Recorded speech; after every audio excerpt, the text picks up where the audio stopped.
iglesias autoexpandibles, autosostenibles, sustentables y autogobernables, en su propia autonomía. Y todo esto está basado en el libro de los Hechos. Vamos a orar. Déjenme solamente utilizar el texto base sobre el cual vamos a reflexionar, que es Mateo 28, 19 y 20. Dice: id y haced discípulos a todas las naciones, bautizándolos en el nombre del Padre y del Hijo y del Espíritu Santo, enseñándoles que guarden todas las cosas que os he mandado. Vamos a orar. Padre, en el nombre del Señor Jesús, te agradecemos la bendición de estar hoy reunidos como tu pueblo, como tu cuerpo, como tu iglesia. Gracias, Señor, porque tú nos has hecho tus hijos, porque la sangre derramada en la cruz del Calvario por Jesucristo, ahora Señor y Salvador nuestro, ha permitido, Padre, que seamos miembros de la iglesia. Y queremos, Señor, entender tu voluntad, querer tu propósito, entender tu propósito, Padre, y saber lo que tú quieres que nosotros hagamos y cómo vivamos en estos días finales que nos ha tocado vivir. Bendícenos y guíanos con tu Espíritu Santo, en el nombre de Jesucristo. Amén. Amén. Bien. Cuando hablamos de una meta, estamos hablando de el fin, hacia dónde y el punto al que queremos llegar. Y tenemos que reconocer que a la luz del texto bíblico que mencioné, que leí, la meta bíblica de la tarea evangelística de la iglesia o evangelizadora, que es el acto de dar testimonio, la iglesia, nosotros estamos llamados por Dios a ser luz en la tierra, anunciar el mensaje de salvación, guiar a la gente a reconciliarse con Dios, porque el pecado separa al hombre de Dios. El hombre no está en comunión con Dios porque el pecado, la naturaleza de pecado en la humanidad no permite que pueda haber esa comunión con el Señor. Entonces, hay una meta. Hay una meta que la Biblia nos enseña acerca de esto, y la meta está muy claramente definida en Mateo 16, versículo 18, donde dice: edificaré mi iglesia y las puertas del infierno no prevalecerán contra ella. ¿Quién dice esto? El Señor Jesucristo. Él es el que edifica su iglesia, nosotros no. Por más que intentemos, por más que hagamos buenas cosas, por más que tratemos y pensemos que estamos haciendo lo mejor y construyendo una congregación, una iglesia, si el Señor no edifica, en vano hacemos todo lo que hacemos. Si el Señor no bendice, en vano trabajamos. Necesitamos que Dios bendiga. Y cuando se trata de la edificación, es Jesucristo el que edifica su iglesia. Y no importa cuánto se oponga a este propósito. No importa. Las puertas del infierno no prevalecerán contra ¿quién? Contra la iglesia. Y esto significa que no es la iglesia la que está aguantando o soportando o tolerando los embates del infierno. La maldad se mete en la iglesia y estamos aguantando nosotros, y hay que orar mucho, hermanos, porque el enemigo se mete entre nosotros y hace desastre y medio, y nos tienta y nos arrastra, pero el Señor nos restaura y nos levanta. Bueno, la verdad es que el enfoque es al revés.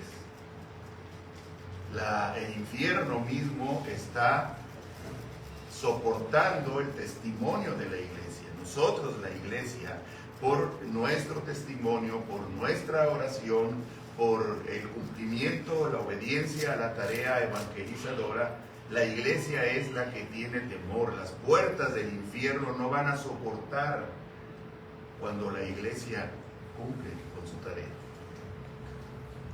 No pueden soportar, lo dice el mismo Señor.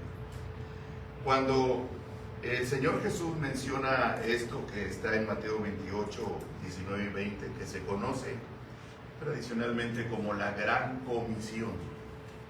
Esto es al final del ministerio de Jesús. Ya Jesús había resucitado, había sido crucificado, había resucitado, había convivido con los discípulos, había comido con ellos, había enseñado algunas cosas finales de todo el ministerio que el Señor Jesús tuvo y dentro del cual el Señor les mostró y les enseñó muchas cosas a sus discípulos. Pero aún después de la resurrección estuvo 40 días en la tierra con los discípulos. Y antes de que Él ascendiera, cuando ya fue levantado delante de sus discípulos, el Señor Jesús les encomendó, les dio una tarea. Y no es que al final Jesús estuviera ascendiendo y despidiéndose de sus discípulos y dijera, se me olvidaba, les tengo que decir que quiero que vayan a todo el mundo y hagan discípulos a todas las naciones. No, sino que Jesús está declarando esta gran tarea, esta gran comisión, como parte de todo el ministerio. Esto es como la cereza del pastel, la corona de todo lo que Jesús había enseñado. Y al final de todo, y antes de que los discípulos lo vieran desaparecer entre las nubes, les digo, quiero que vayan y hagan discípulos. No les dijo, quiero que vayan y anuncien mi nombre. Eso está implícito. Quiero que vayan y que proclamen que yo soy el Hijo del Altísimo. Eso está implícito. Quiero que hagan discípulos. Y eso implica algo muy definido, un propósito muy claro, y implica un proceso de parte nuestra hacia aquellos a quienes les vamos a hablar del Señor, a quienes les vamos a mostrar el amor de Dios, a quienes les vamos a llamar a la reconciliación con el Señor, a quienes les vamos a decir que sus pecados, su naturaleza pecaminosa les separa de Dios y que no puede haber comunión ni vida eterna a menos que haya una reconciliación, que solo será posible si hay reconocimiento de pecado, confesión con arrepentimiento y rendición o sometimiento a la voluntad de Jesucristo. No hay otra manera. Y cuando las personas dicen sí, pasan por ese proceso, la tarea está comenzando, porque después hay que enseñarles. Imagínense que Jesús les haya dicho a los discípulos, vengan y síganme. Y luego en el camino uno le dice, Señor, ¿no habías llamado a Mateo? Sí, lo había llamado, pero quién sabe dónde anda. Ya es cosa de él. Oye, Señor, ¿y qué? ¿No habías llamado a Pedro? Sí, Pedro. ¿Dónde está Pedro? Pues a veces viene, a veces no va, a veces aparece y luego... Pues es que así es Pedro. Así somos nosotros. ¿Y dónde está el hermano fulano que una vez oyó la palabra? ¿Quién sabe? Pues a veces viene, a veces no viene. Pues así es, ya cada quien es responsable, ¿no? El Señor les estaba diciendo a sus apóstoles: ustedes son responsables de ir y buscar a estas personas y de discipularles, de enseñarles el camino y relacionarse conmigo. Vayan y hagan discípulos a todas las naciones, y dice la palabra naciones es etnias, no son países, no son territorios geopolíticos, son grupos étnicos que tienen características propias cada uno. México es un mosaico cultural en ese sentido, porque en México sabemos que existen desde el norte hasta el sur diferentes grupos étnicos, desde los yaquis allá en Chihuahua, hasta los tarahumaras allá en Sonora, hasta los mixes y en Oaxaca, los lacandones allá en Chiapas, etc. Y cada uno de estos grupos étnicos hablan dialectos diferentes, tienen costumbres diferentes, etc. Y el Señor dice: vayan y hagan discípulos a cada uno de cada una de estas etnias. Y bautizándolos a todas las naciones, bautizándolos en el nombre del Padre, del Hijo y del Espíritu Santo, enseñándoles. La acción de obedecer en el bautismo viene inmediatamente después de que las personas rinden su vida al Señor Jesucristo. Oyen, creen, confiesan con arrepentimiento y rinden su vida al Señor. Hay una confesión de fe y entonces viene el acto del bautismo. Y después de que las personas se bautizan, ¿qué sigue aquí según este orden? Enseñándoles. Pero nosotros creemos que las personas se bautizaron, ahora sí ya es parte de nosotros. No, luego muchos que se bautizan no están aquí. ¿Por qué no? Porque nunca se les enseñó más. Porque creemos que ya son responsables. Es como un niño de 1 año que todavía necesita que les demos de comer y esperemos que el niño se alimente solo. Va a ser un batidero cuando tenga hambre, pero no se va a alimentar. Necesitamos estar alimentándolos. Necesitamos estar cuidando de su propio crecimiento. Entonces, el imperativo central de la gran comisión es hacer discípulos.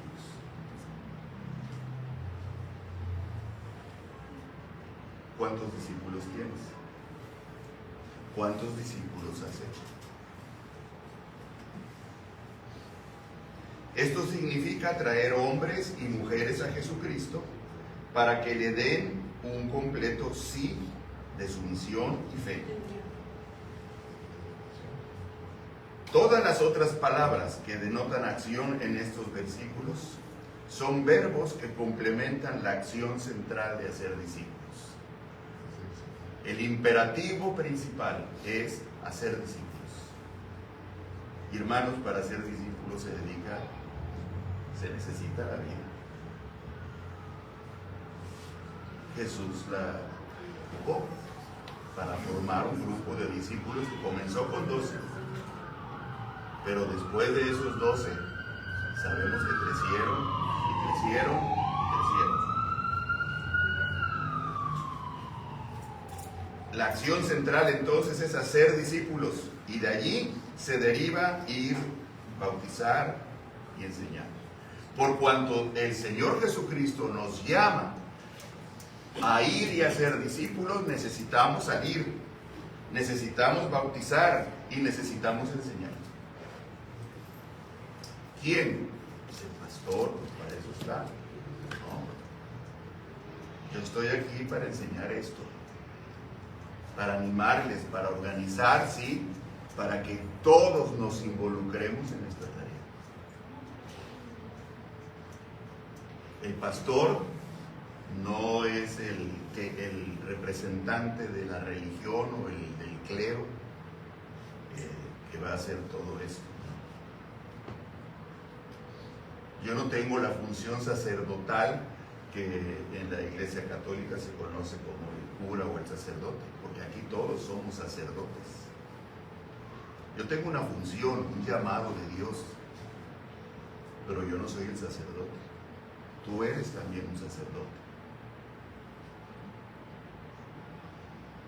un instrumento del Señor para hacer este trabajo. En griego, los verbos que complementan la acción central, todos están en gerundio. Yendo, bautizando, enseñando, es decir, en tanto salen, el imperativo es vayan y hagan discípulos, en la medida en que van haciendo esto, vayan bautizando, enseñando. Es una acción que se está cumpliendo continuamente.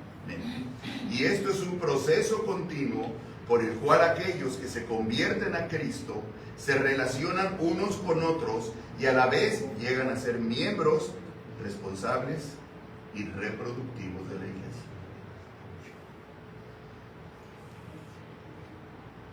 Esa es la visión. No es que la gente se bautice. Ya, ¿cuántos se bautizaron? 15.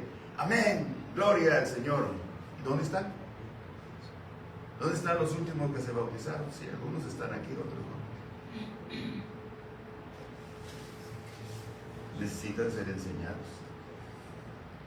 Bueno, pues es que necesitamos espacios dentro de la actividad de la iglesia. Sí, pero lo que necesitamos principalmente es la conciencia de todos nosotros de que necesitamos involucrarnos porque Dios nos llama a ser discípulos.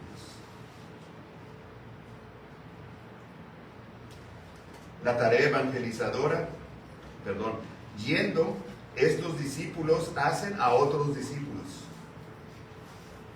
Si no vamos, ¿cómo oirán? Si no los buscamos, ¿cómo van a entender? Nosotros esperamos que la gente llegue, que la gente venga a la iglesia. Y si no vienen, es que no tienen hambre de Dios.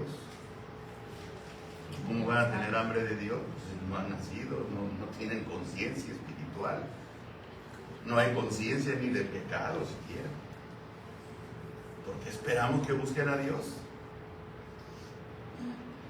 Tú y yo hemos nacido de nuevo. Tú y yo tenemos conciencia del pecado. Tenemos una relación con Dios.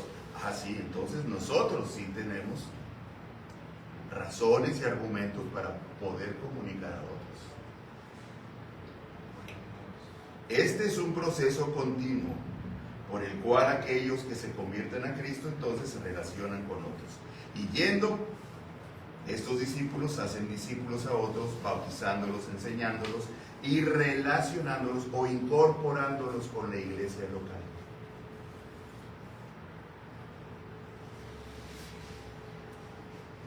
Hace muchos años, cuando éramos pastores, mi esposa y yo en Martínez de la Torre, allá en los años 70, llegaron un grupo de americanos, eran unos 4 o 5 americanos, llegaron en caravana con los trailers a las playas de lo que es Costa Esmeralda.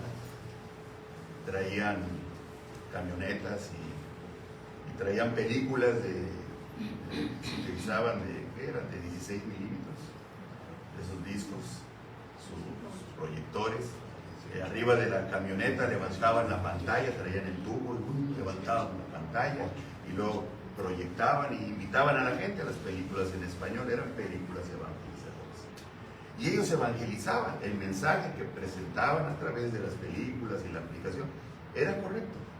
Pero ellos, después de que evangelizaban, bautizaban a la gente. Iban a la playa, les decían hay que obedecer al Señor. Y después de eso, ellos se iban. Y ellos pensaban que ya, estamos haciendo la tarea. Espérate.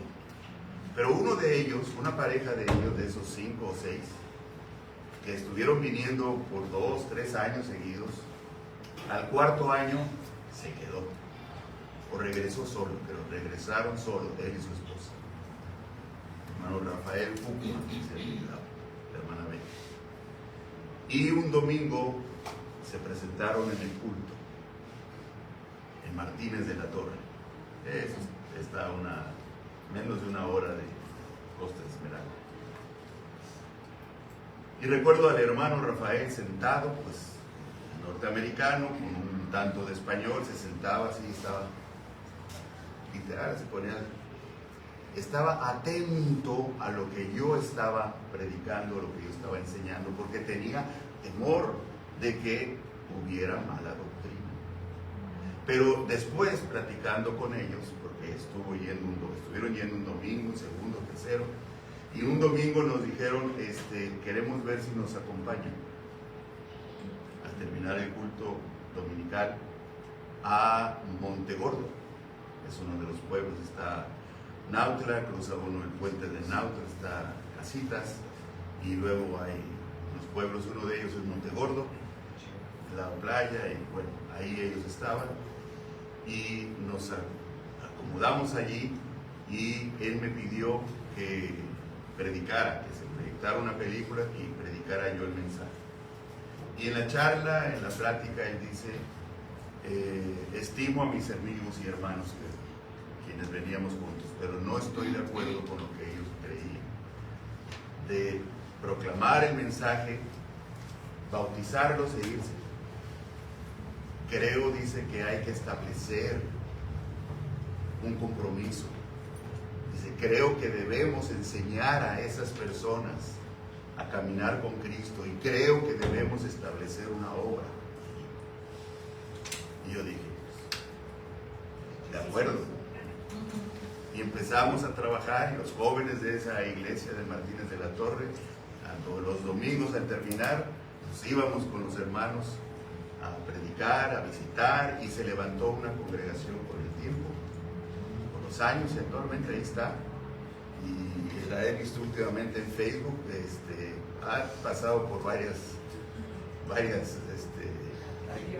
altibajos, pero últimamente parece que hay un pastor, no recuerdo ahorita el nombre, pero me aparece por ahí en las redes sociales, y el culto, levantaron un templo, construyeron un templo, y ahí está una congregación, debe haber como unos, no sé, de 60, 70 hermanos que se congregan los domingos, resultado del trabajo.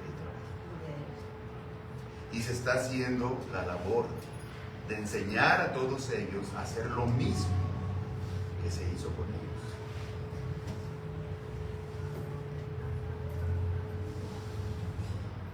El hermano Rafael Fukman y su esposa Betty ya están con el Señor, partieron con el Señor hace ya algunos años. Entonces, es importante involucrar a los nuevos creyentes con la iglesia local. Eso debemos cuidarlo, debemos insistirlo, debemos atenderlo. Debemos orar por todas esas personas que en un momento dado escucharon, que en un momento dado obedecieron al Señor en el bautismo. Necesitamos insistir, persuadir, orar por ellos para que el Señor dé el fruto que se requiere en sus vidas.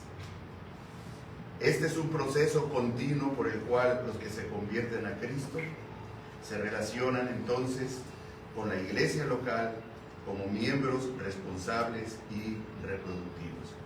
La tarea evangelizadora entonces carece de objetivos a menos que se relacione a los nuevos convertidos con congregaciones locales de creyentes cristianos. No tiene caso evangelizar si no tenemos la visión definida de que las personas que son evangelizadas deben involucrarse y ser parte de una comunidad de fe. Miren, la razón de ser de la iglesia es muy simple y sencilla de entender. Dios creó a Adán y a Eva, y con ellos tenía un plan, poblar la tierra, de todo un linaje de Dios. Adán y Eva, seres de luz, vivían en la presencia misma del Señor. Pero pasó lo que pasó, Y entonces Dios no abdicó, Dios no declinó en su plan y su propósito, sino que Jesucristo viene a hacer lo que Adán no hizo. Él vive sin pecado, es hijo de Dios, su sangre nos lava, nos limpia, y a través de Cristo lo que Dios quería hacer desde Adán y Eva lo está haciendo, de formar una comunidad que ha de poblar esta tierra, un reino de Él sobre la tierra. Lo está haciendo a través de su iglesia. Nosotros somos aquel propósito de Dios original desde Adán y Eva, y necesitamos entenderlo, porque la única manera de ser parte de una congregación local en el sentido correcto es que nosotros hayamos sido regenerados en Cristo Jesús, lavados por la sangre de Cristo. De otra manera, podemos hacer la pantomima de que somos cristianos. Podemos estar involucrados dentro de una iglesia local y participando en todos los eventos, pero no ser cristianos.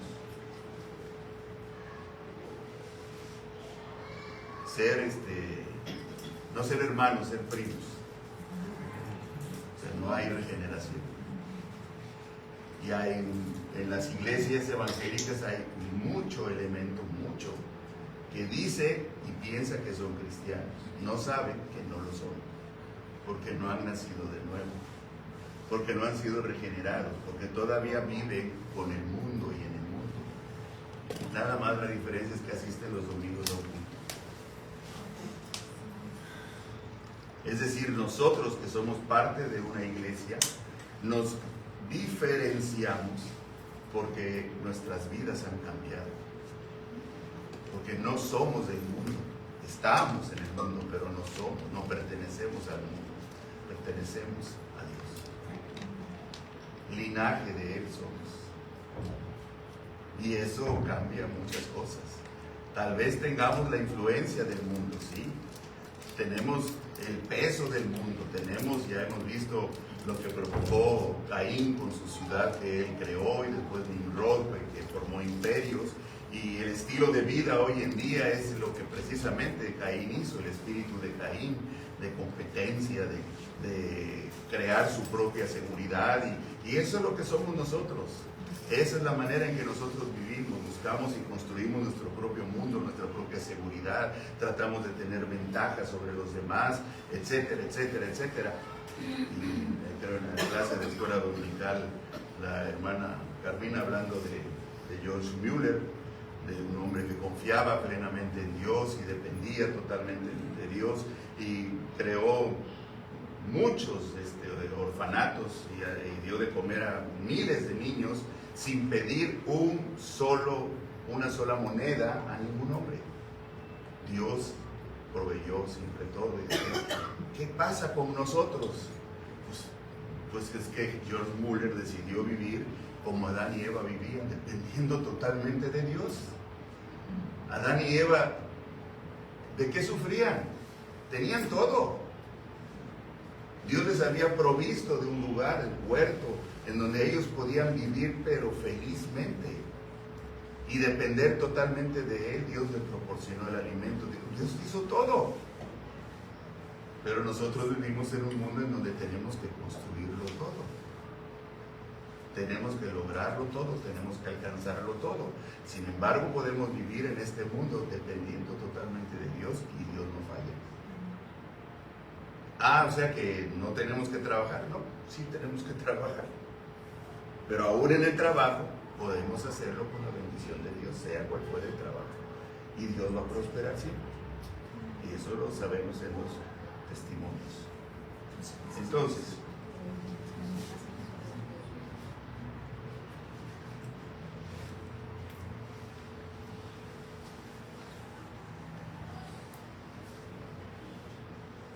el día de Pentecostés, la iglesia de Jerusalén, compuesta de 120 miembros, así comenzó el cristianismo. Aquellos que Jesús les dijo, esperen en Jerusalén. ¿Por qué ustedes esperen en Jerusalén? ¿Cuánto? Hasta que seáis investidos del poder del Espíritu Santo. ¿Cuánto tiempo? Esperen en Jerusalén. Ustedes esperen. Bueno, pues ellos se reunieron y eran 120 reunidos en un lugar alto, en un segundo piso. Y estaban esos 120 reunidos. Los primeros cristianos que el libro de los Hechos registra en número 120. Pues ese mismo día de Pentecostés, la iglesia de Jerusalén, compuesta de 120 miembros, añadió 3,000 personas más a la comunión en un solo día. Estos a su vez se lanzaron a la comunidad urbana que los rodeaba y se ganaron el favor del pueblo. Y dice, el Señor añadía cada día a la iglesia los que habían de ser salvos. Valió la pena esperar.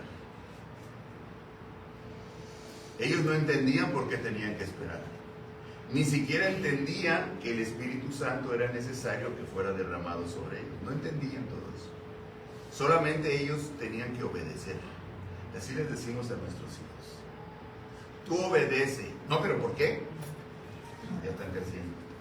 Tú haz lo que te digo, pero ¿por qué? ¿Por qué no? Yo no quiero, a mí no me gusta. Tú hazlo. Hazlo, y cuando enseñamos a nuestros hijos a obedecer, ellos van a decir, ok, no estoy de acuerdo, no lo entiendo, pero está bien, te obedezco. Y habrá razones. Entonces, el Señor añadió a la iglesia, por razón de la obediencia, de haber esperado, haber sido derramado el Espíritu Santo, el testimonio que dieron los primeros cristianos, los 120, el Señor añadió a la iglesia los que habían de ser salvos, y se multiplicó de 120 a 3,120 personas en un solo día. Era un proceso continuo cada día, en el cual la iglesia vino a ser tanto la meta como el medio de la evangelización para alcanzar a quienes no conocían el propósito redentor de Dios a través de Jesucristo.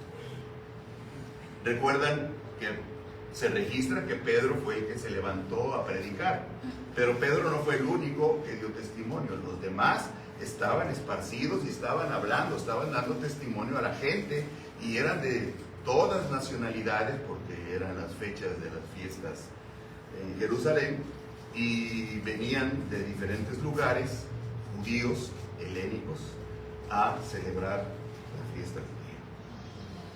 La efectividad de la evangelización es una cualidad que se mide constantemente en el Nuevo Testamento, en términos cuantitativos, pero también cualitativos. El Nuevo Testamento, especialmente el libro de los Hechos, mide la efectividad de la evangelización en términos de cantidad y en términos de calidad. Eso no debemos perderlo de vista. Se nos dan números exactos en relación con las profesiones de fe, cantidad. Y estos buscaban siempre en el número de los que continúan, se bautizaban y perseveraban en la doctrina de los apóstoles, en la comunión, en el partimiento del pan y en las oraciones. Y esto es la calidad de vida. Y Hechos, Lucas, quien escribe Hechos, lo registra así.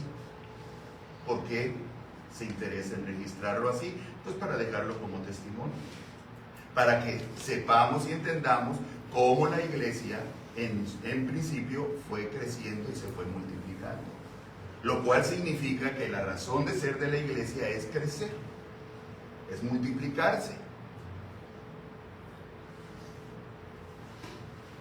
El Nuevo Testamento nos da un informe completo y bien documentado sobre los orígenes y el crecimiento de la iglesia durante el primer siglo del cristianismo.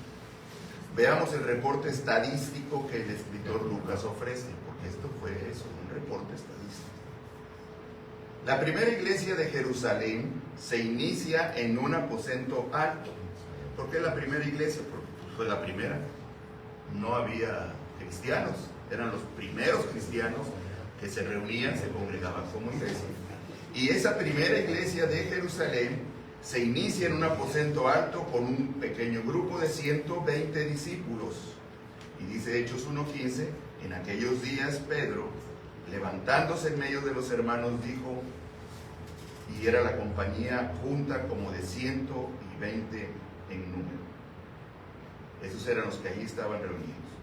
Y luego, el día de Pentecostés, 3,000 personas fueron bautizadas, instruidas en la palabra de Dios y añadidas a la comunidad cristiana de Jerusalén. Esto es decir, añadidas a la comunión, a la comunión con los hermanos. Y dice Hechos 2:41, así que los que recibieron su palabra fueron bautizados y se añadieron aquel día, ¿cuántos? 3,000. ¿Por qué le habrá interesado a Lucas dar números? Para que veamos. Miren, la iglesia así creció. Hermanos, nosotros no tenemos como modelo la iglesia de Saturno, por decir algo, sino la iglesia del Nuevo Testamento. Como creció la iglesia en el Nuevo Testamento, la iglesia de Hechos, ese es el modelo que nosotros debemos entender y debemos adoptar y debemos imitar. Y debemos adaptarnos. Y nosotros somos los que tenemos que hacer los ajustes y los cambios en lo que tengamos que hacer para ser como la iglesia del libro de los Hechos. Por eso Lucas está dando estos datos.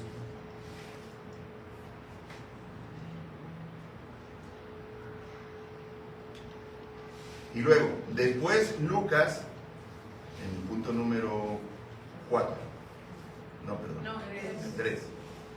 Con cuidadosos detalles, Lucas registra el nivel de crecimiento desde el día de Pentecostés hasta el encarcelamiento de los primeros discípulos, los cuales fueron sometidos a interrogatorio.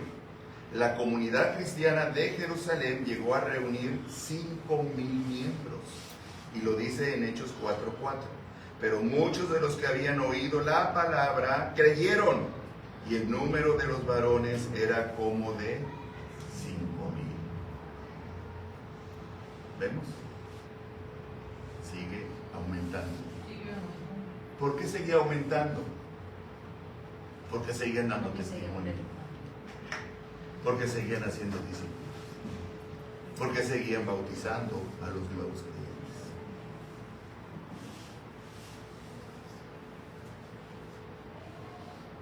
Y dice el 4, después Lucas señala que gran número de hombres y de mujeres creían en el Señor.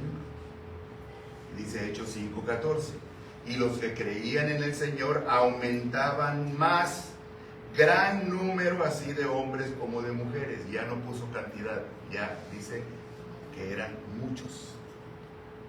Aumentaban. ¿Quiénes? Los que creían en el Señor. ¿Por qué creían en el Señor? Los que se iban añadiendo a la iglesia. ¿Por qué creían? Porque les estaban hablando. Y miren que en aquel tiempo el testimonio del cristianismo, o sea, de los cristianos, era un testimonio subversivo. Estaban hablando de Jesús, el Hijo de Dios. Cuidado, eso no podía ser nadie más que César. Por eso los cristianos después fueron perseguidos. ¿Cómo que? A ver, ¿qué? Es que ahí andan estos grupos que dicen que creen en el Mesías, que es el Hijo de Dios. Y el César, no. El imperio romano representaba a su emperador, al César, como el Hijo de Dios.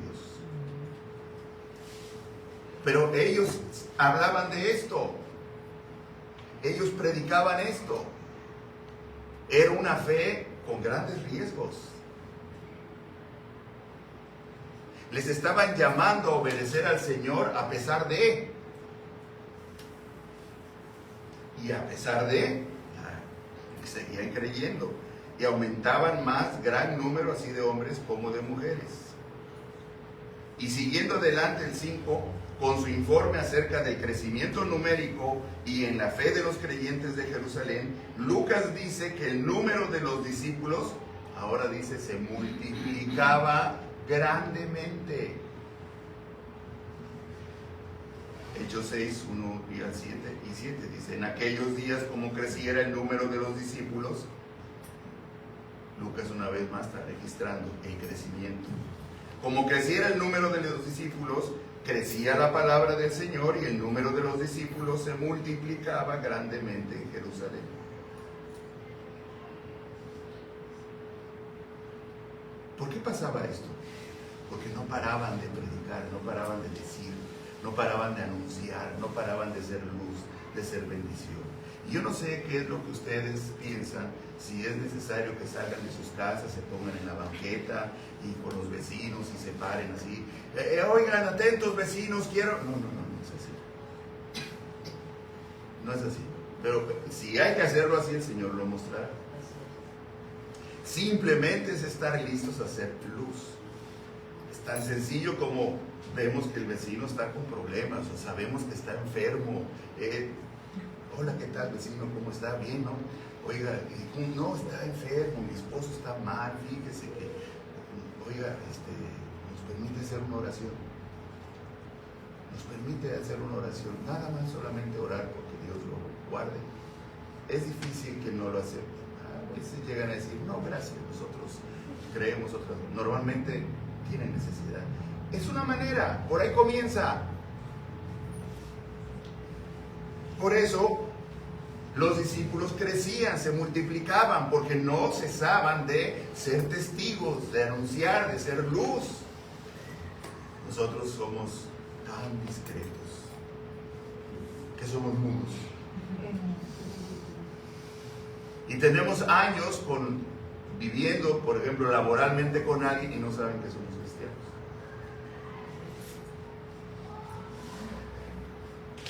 Y no necesitamos estar dándoles una letanía, simplemente si tenemos contacto con alguien, Dios le bendiga.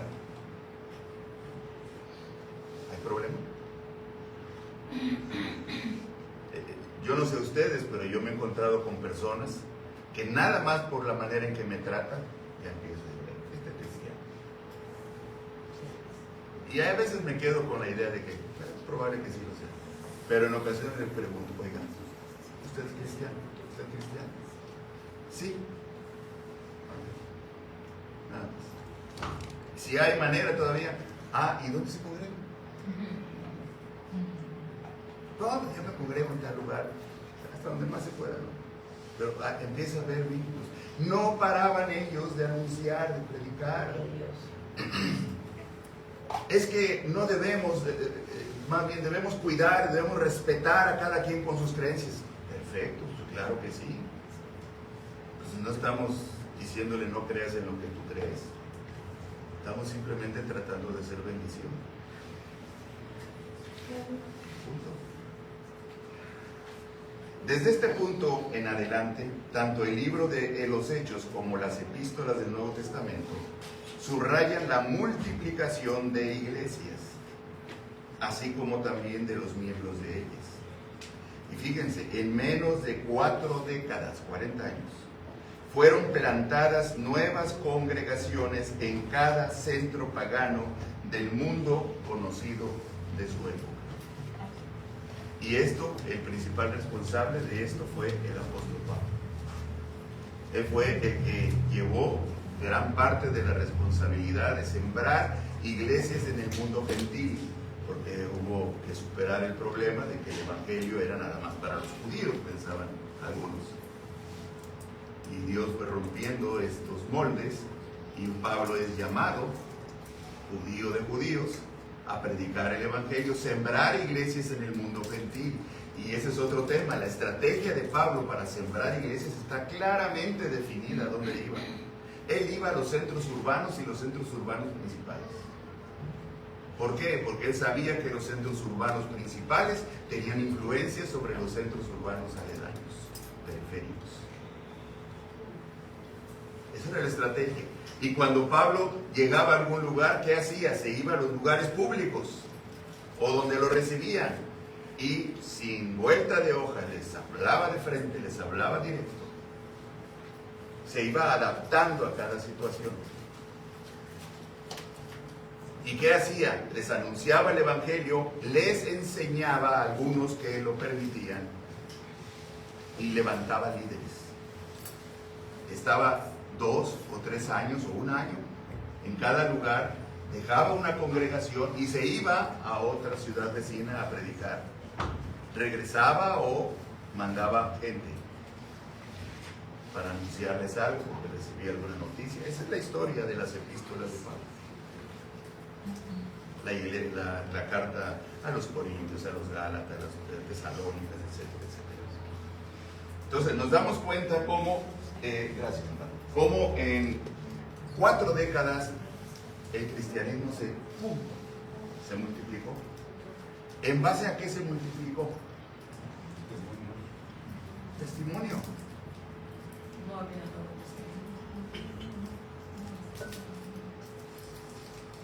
No había el Nuevo Testamento, lo estaban haciendo, no sabían que lo estaban haciendo, pero tenían el testimonio de Jesucristo, sabían quién era Jesucristo en sus vidas, no paraban de predicar.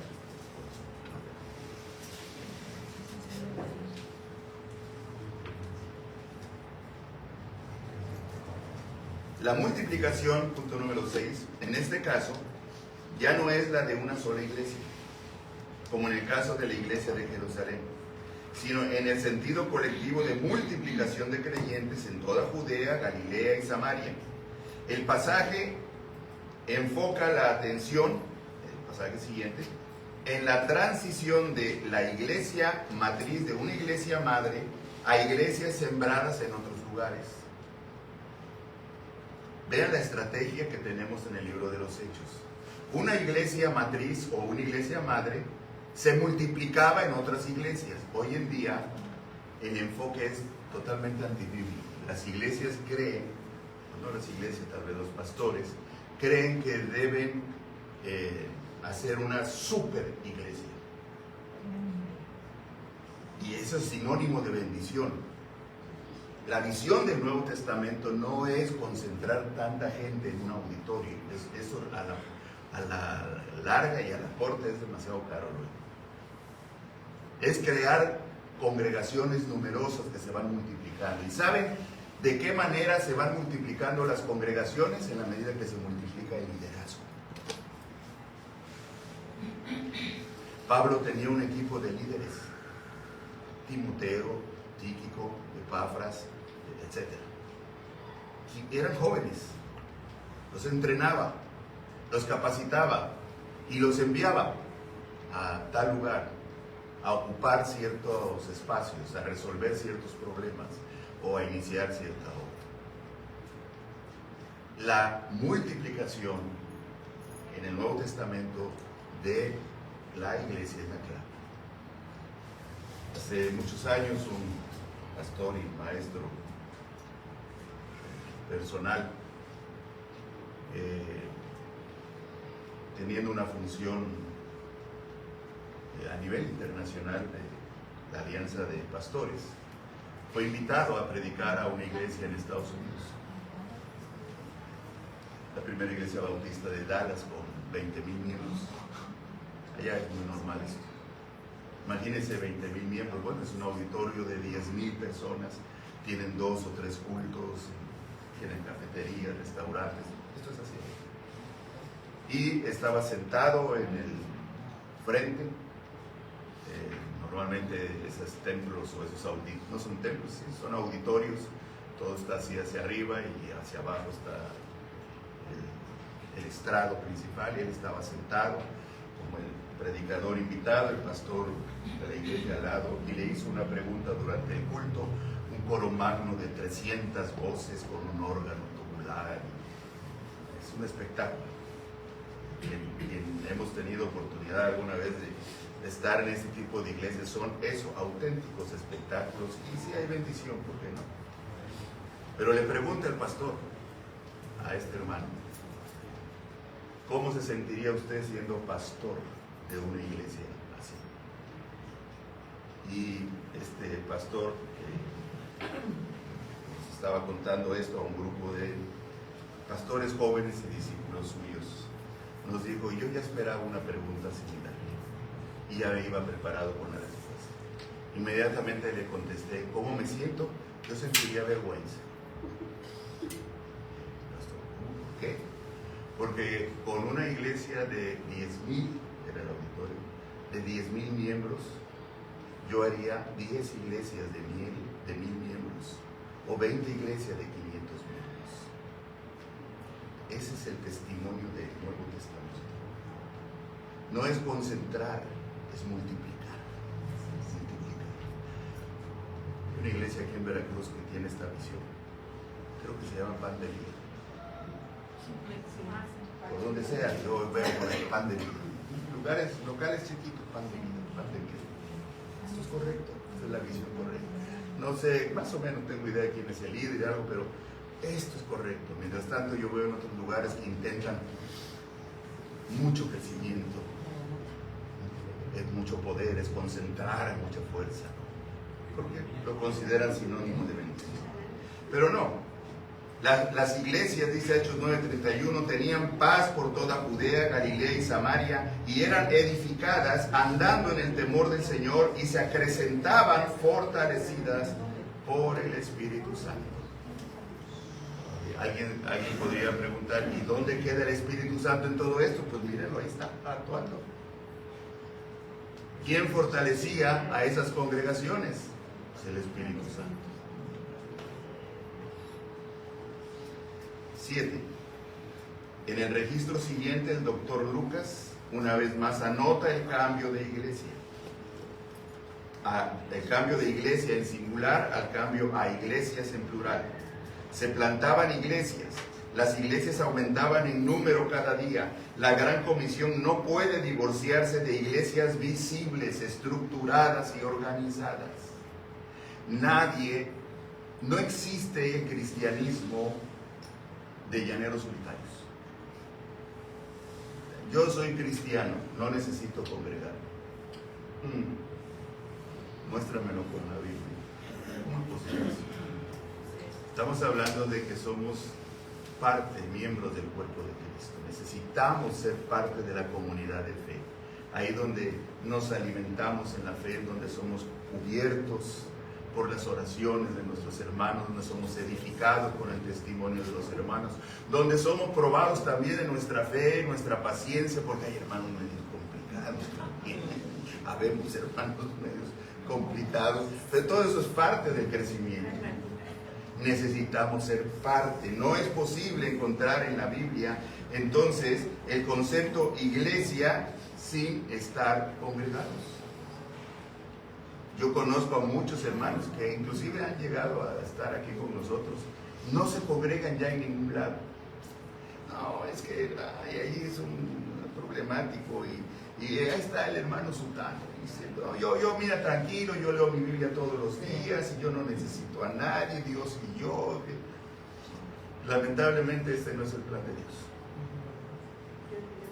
El plan de Dios es que Él formó su iglesia y nos hizo parte de ella. Así que las iglesias, dice Hechos 16:5, eran confirmadas en la fe, y habla del plural, las iglesias. Primero comenzó hablando de la iglesia de Jerusalén con 120, y ahora vean, en Hechos 16 está hablando de las iglesias, eran confirmadas en la fe y aumentaban en número cada día. ¿Qué era lo que aumentaba en número? Las iglesias. O sea, las iglesias se multiplicaban. ¿Se dan cuenta, hermanos, que para que haya multiplicación de iglesias se requieren básicamente ¿qué? Evangelizar.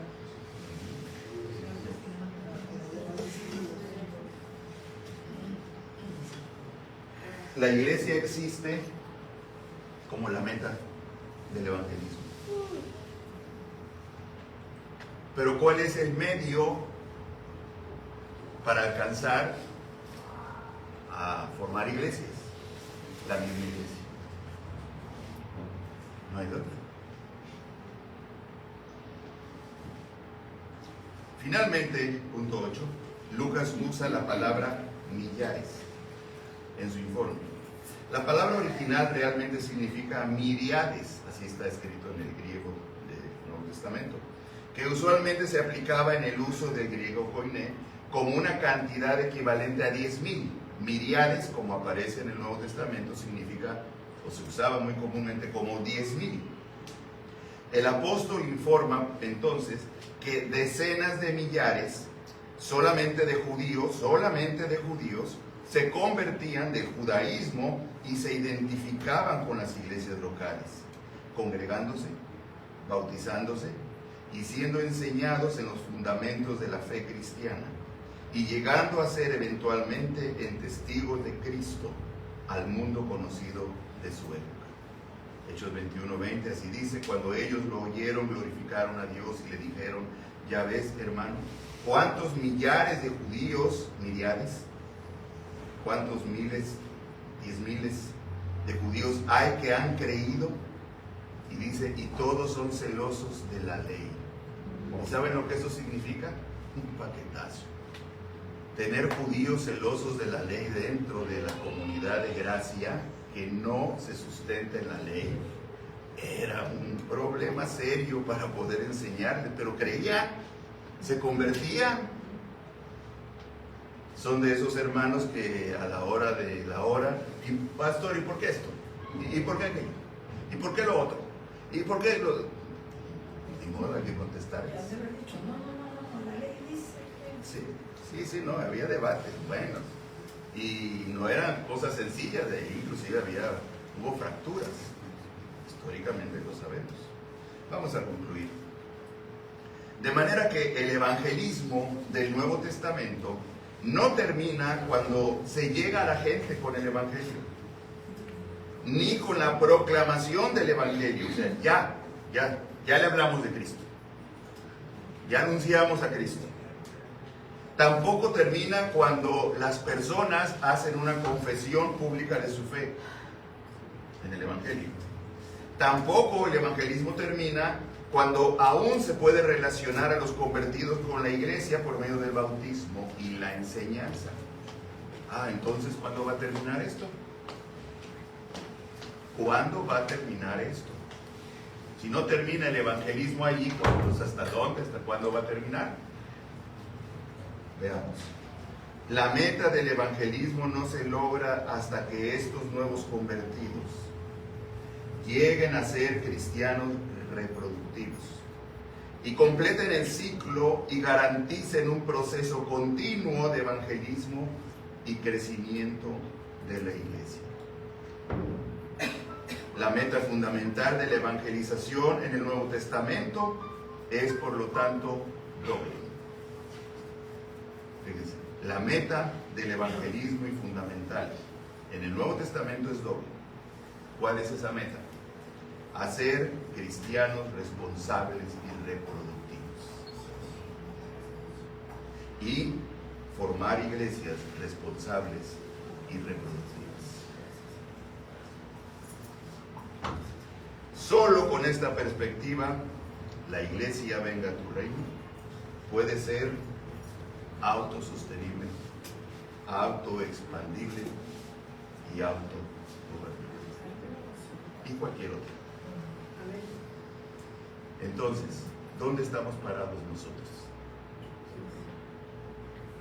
¿Están de acuerdo que necesitamos hacer ajustes personales? Cuando este es la iglesia que la Biblia nos presenta, y cuando vemos que el libro de los Hechos nos habla de una comunidad de fe que se multiplicaba, tratando de responder a la demanda y al llamado del Señor Jesús de ir y hacer discípulos. Hermanos, nos la llevamos bien tranquila, bien cómoda. Hay cambios que debemos hacer. Esto implica un modelo de crecimiento. La Biblia, el libro de Hechos, nos está hablando de un modelo de crecimiento. Nos está diciendo, miren, Dios nos dice, miren, mi iglesia creció así. Mi espíritu fue derramado con este propósito. Los primeros 120 obedecieron esperando. Después yo levanté a Pedro, a Pablo, a muchos más, con tal de que entendamos que ese modelo no tenemos por qué desecharlo. Podríamos ignorarlo, o sea, pues no sabía, no entendía, bueno, ahora ya entiendo. Pero después de entenderlo, que ese modelo es el modelo de crecimiento de la iglesia, rechazarlo, ponerle peros, es, creo que caer en necedad, en desobediencia, Señor. Más bien debiéramos decir, Padre, entonces muéstrame lo que yo tengo que hacer.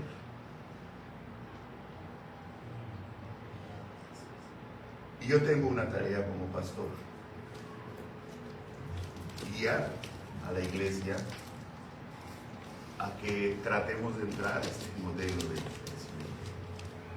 Un modelo en donde estemos hablando, seamos testigos, estemos hablando del Evangelio. Dicho sea de paso, hago el anuncio formal, porque ya es necesario, de celebrar bautismo. No tenemos la fecha, pero quiero pedir a todos aquellos que no han obedecido al Señor en el bautismo, que se acerquen conmigo o con mi esposa para que les anotemos, y vamos a iniciar una charla para ubicar algunas cosas, y próximamente vamos a poner una fecha para celebrar bautizos.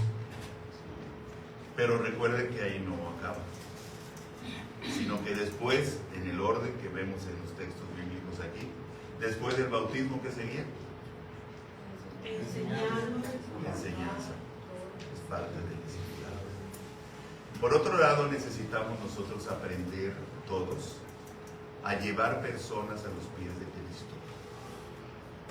La vida cristiana tiene un principio y un final. No nos hacemos cristianos de manera ambigua. Pablo le dijo, Jesús le dijo a Nicodemo, Nicodemo, si no naces de nuevo, no puedes ver el reino de Dios. Y ya hemos visto que la regeneración es una de las doctrinas fundamentales del cristianismo. Que después de esto, cada uno de nosotros hemos vivido procesos diferentes en donde el Espíritu de Dios va madurando, y cada uno va luchando, etcétera, es otra cosa. Pero hay un inicio de la vida cristiana, y este inicio lo da el Espíritu de Dios cuando con arrepentimiento y confesión reconocemos nuestros pecados y rendimos nuestras vidas al Señor.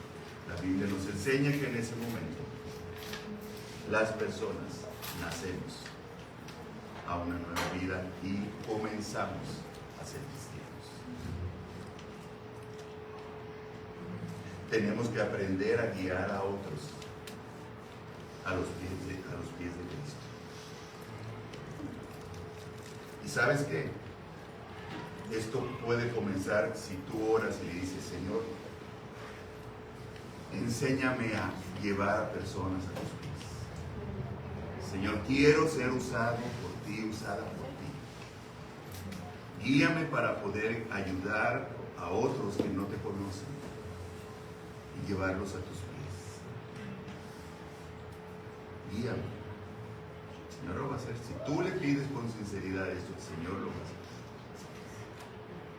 Hasta que de esa oración venga la práctica y seamos auténticos evangelizadores. Había un hermano en la iglesia donde fuimos pastor, era un hermano norteamericano que llegó, y él todos los días salía de su casa a evangelizar, a ver aquí, y me invitó a algunas ocasiones, pastor, me acompaña en esta ocasión. Él era como misionero. Sí, vamos. Entonces nos íbamos a un café, en ese tiempo el café de la Merced, ¿recuerdan el café de la Merced que estaba ahí? Y nos íbamos allá al café de la Merced y nos sentábamos a tomar un cafecito, pero él estaba mirando. Y veía a alguien y dice, permítame, y se acercaba con alguien que estaba solo. Yo no sé qué le decía, ya después entendí, pero le invitaba al café. ¿Me permite invitarle un café? Así le decía. Y la persona, pues sí, ¿me permite charlar con usted? Sí, luego veía que se sentaba, ya no regresaba conmigo, se sentaba, se quedaba sentado ahí. Y se hablaba de Cristo. En más de 2, 3 ocasiones vi a esas personas invitados por este hermano en un culto de la iglesia. Por ahí comienza. Pero él era una persona que estaba ávida de llevar personas a los pies de Cristo. Y esa es otra oración que necesitamos realizar. Señor, dame hambre. Dame hambre por los perdidos. Confieso que no tengo compasión por la gente perdida. Reconozco que no. Y hermanos, usted sabe que si una persona muere sin Cristo, no descansa en paz, aunque lo digamos por costumbre. Pues hermanos, murió fulanito, ya descanse en paz. Todo que descanse en paz. Está quemándose. El infierno existe. Afuera de la presencia de Dios. Y hay mucha gente que se está yendo al infierno sin Cristo. ¿Preguntas o comentarios?